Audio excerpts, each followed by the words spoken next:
মানব প্রজাতির উদ্ভব প্রায় ৪ লক্ষ বছর আগে। এই সুদীর্ঘ সময়ের ৯০% বেশি সময় মানবজাতি কাটিয়েছে বন্য প্রকৃতি থেকে খাদ্য সংগ্রহ করে, ফল কুড়িয়ে, পশু শিকার করে, ফাঁদ পেতে পাখি ধরে, সাগর নদী হ্রদ থেকে মাছ, ঝিনুক আর কাঁকড়া ধরে। যথেচ্ছ শিকার আর সংগ্রহের অতিশয্যে অনেক প্রাণী অকালে লুপ্ত হয়ে গেছে। অবাধ শিকারের আর বৃক্ষ নিধনের মারাত্মক ফলাফল আদিম মানুষরা লক্ষ্য করেছিলেন। সেই অভিজ্ঞতা থেকে তারা শিক্ষা নিয়েছিল, আর সেই শিক্ষা তারা ছড়িয়ে দিয়েছিলেন পরবর্তী প্রজন্মের মধ্যে বংশ পরম্পরায়, বিভিন্ন গল্পগাথা আর প্রথার উদ্ভাবন করে। বহু যুগের অভিজ্ঞতা থেকে প্রাগ ইতিহাসের মানুষেরা চিহ্নিত করতে পেরেছিলেন কোন কোন প্রজাতির বৃক্ষ, লতা, পশু পাখিদের শিকার করে বিলোপ করে দিলে তাদের খাদ্য ভাণ্ডারে টান পড়বে। সব হরিণ যদি শেষ হয়ে যায়, সব পাখি যদি সংখ্যায় একেবারে কমে যায়, বা তাদের বাসস্থান যদি নষ্ট হয়ে যায়, তাহলে মানুষেরও আহার সংস্থান নষ্ট হয়ে যাবে। সন্তানরা থাকবে অভুক্ত, অপুষ্ট। এই অভিজ্ঞতা থেকে চিহ্নিত করা হলো বট, অশ্বত্থ, বেল, শেওড়া, করম ইত্যাদি গাছ কখনো কেটে ফেলা চলবে না, কারণ তারা না থাকলে বনে অন্য উদ্ভিদের বিস্তার কমে যাবে, অজস্র পোকামাকড় ও সরীসৃপদের সংখ্যাও কমে যাবে। তাই এই গাছগুলিকে করা হলো পবিত্র, যাদের সযত্নে রক্ষা করা মানুষের কর্তব্য। এই কর্তব্য বোধ ক্রমে ছড়িয়ে পড়ল অতিকথায়, পুরাণে ও পাঁচালীতে, যাতে বোঝানো হলো ওই সব উদ্ভিদ ও প্রাণীদের নিধন করলে বনদেবতা, জলদেবী, প্রকৃতি মাতা অসন্তুষ্ট হবেন। এভাবেই ক্রমশ রূপ নিল বিভিন্ন বৃক্ষ দেবতার পূজার। আর এই সব পবিত্র গাছপালা বনের যে অংশে বিরাজ করত, সেই এলাকাটিকে চিহ্নিত করা হলো পবিত্র দেবস্থান বলে। এই সব পবিত্র কুঞ্জে বাস করেন অশরীরী গ্রাম দেবতা। সারা ভারতে এরকম হাজার হাজার পবিত্র কুঞ্জ ছড়িয়ে আছে বিভিন্ন দেবদেবী ও অপদেবতাদের নামে। এই ঠাকুর থান বা থান প্রতিষ্ঠানের উদ্ভব প্রায় ৫,০০০ বছর আগে। সিন্ধু সভ্যতাতেও এই থানের নিদর্শন পাওয়া গিয়েছে। এই থান সংস্কৃতিকে টিকিয়ে রাখার প্রয়োজনীয়তায় তা নিজেদের জীবনযাপনের বিভিন্ন আচারে সংযুক্ত করে নিয়েছিল আমাদের পূর্বপুরুষেরা, যা চলছিল পর্যায়ক্রমে বংশ পরম্পরার মধ্য দিয়ে।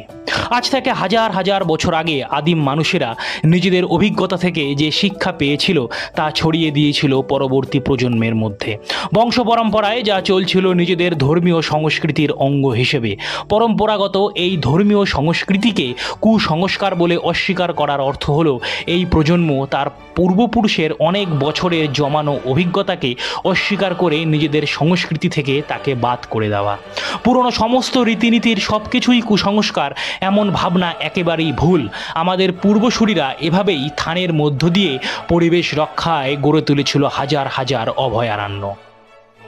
এরকম অনেক থানের জঙ্গল এখনও খুঁজে পাওয়া যায় ভারতের বিভিন্ন অঞ্চলে। সেরকমই কোচবিহার ও জলপাইগুড়ি জেলার রাজবংশীদের কাছে পবিত্র হলো সোনালী বাঁশের থান। নিম্ন আসামেও কিছু কিছু জায়গায় এই বাঁশের থান আছে। রাজবংশীদের এই থান অন্যান্য থানের চেয়ে কিছুটা অনন্য, কারণ রাজবংশীরা তাদের থানে সোনালী বাঁশ ছাড়া অন্য কোনো গাছপালা রাখেন না। কোচবিহার জেলার এখন দু একটি জায়গায় এই বাঁশের থান আছে। তুফানগঞ্জের বড় কোদালি ও মাথাভাঙার শিকারপুর গ্রামে এই বাঁশকে মদম কাম নামে পূজা করেন স্থানীয় রাজবংশীরা। চৈত্র মাসে একটি বিশেষ দিনে থানের পুরনো দু একটি বাঁশকে চিহ্নিত করে তাতে লাল কাপড় বেঁধে পূজা করা হয়। বাঁশ পূজার প্রধান উপকরণ হলো চালের গুঁড়ো, দুধ ও চিনি মিশ্রিত এক প্রকার নাড়ু। এই সোনালী বাঁশের থানে অন্য কোনো দেবদেবীর প্রতিমা বা ছবি তারা রাখেন না। কিন্তু আপনারা জানলে অবাক হবেন, এই সোনালী বাঁশের থান বা তাকে টিকিয়ে রাখার পিছনে রয়েছে এক বৈজ্ঞানিক ব্যাখ্যা, খুবই চমকপ্রদ।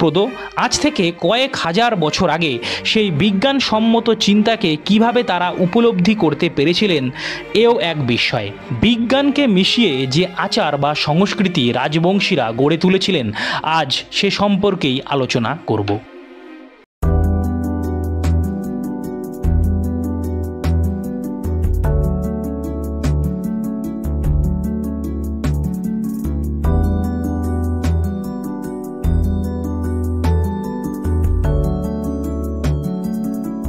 কৃষিবিজ্ঞানী দেবল দেবের একটি লেখা গবেষণাপত্র থেকে জানতে পারা যায়, সোনালী বাঁশের যে প্রজাতিটিকে রাজবংশীরা পবিত্র ভেবে বংশানুক্রমিকভাবে রক্ষা করে আসছেন, সেই বাঁশটি কোচবিহার আর জলপাইগুড়ি ছাড়া এই রাজ্যে আর অন্য কোথাও পাওয়া যায় না।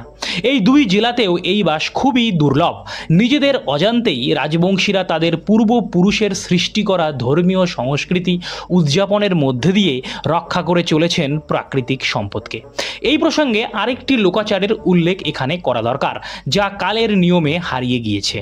অনেক দিন অবধি কোচবিহারের রাজবংশী সমাজে কেউ নতুন বাড়ি নির্মাণ করলে বাড়ির চৌহদ্দির উত্তর দিকের ঘরটির ভিত্তিক খুঁটি প্রথমে স্থাপন করত এবং ঘরের মাঝখানে একটি জিগা গাছের ডাল গেড়ে দিত, কারণ রাজবংশীরা মনে করত জিগা গাছ অমরত্বের প্রতীক। উত্তরবঙ্গে জিগা গাছের প্রাচুর্য আছে। এই গাছ সহজে মারা যায় না, ডাল কেটে রেখে দিলেও সেখান থেকে নতুন গাছের জন্ম হয়। এই কারণেই হয়তো রাজবংশীদের বিভিন্ন আচারে জিগাকে অমরত্বের প্রতীক হিসাবে তুলে ধরা হয়েছে। এই অঞ্চলের বিভিন্ন লোকাচারে এই গাছের গুরুত্বপূর্ণ ভূমিকা আছে। রাজবংশী সমাজে নতুন নির্মিত বাড়ির আশপাশের পরিবেশ কেমন হবে সেটিও একটি লোকছড়ায় ফুটে উঠেছে। ছড়াটি এরকম: উত্তরে বাঁশ, দক্ষিণে হাঁস, পশ্চিমে গুয়া, পূর্বে ধুয়া। অর্থাৎ বাড়ির উত্তরে থাকবে বাঁশবাগান, দক্ষিণে হাঁস অর্থাৎ হাঁসের বিচরণ ক্ষেত্র পুকুর, পশ্চিমে গুয়া অর্থাৎ সুপারি বাগান। সুপারি বাগানে থাকবে পান গাছ, কিন্তু বাড়ির পূর্ব দিক থাকবে উন্মুক্ত। উত্তরে বাঁশঝাড় আর বনাঞ্চল রাখার কারণ হলো ঝড় হাওয়া থেকে বাড়িকে সুরক্ষিত রাখা। কিন্তু আক্ষেপের বিষয়, বর্তমান প্রজন্ম নিজেদের এই ট্র্যাডিশনকে পুরনো ও কুসংস্কার মনে করে মুখ ফিরিয়ে নিতে শুরু করেছেন। সাধারণ বাঁশের চেয়ে সোনালী বাঁশ বেশি শক্ত ও টেকসই বলে অনেকে অরাজবংশীরা বেশি টাকায় এই বাঁশ কিনে ব্যবহার করছেন ঘরের বিভিন্ন কাজে।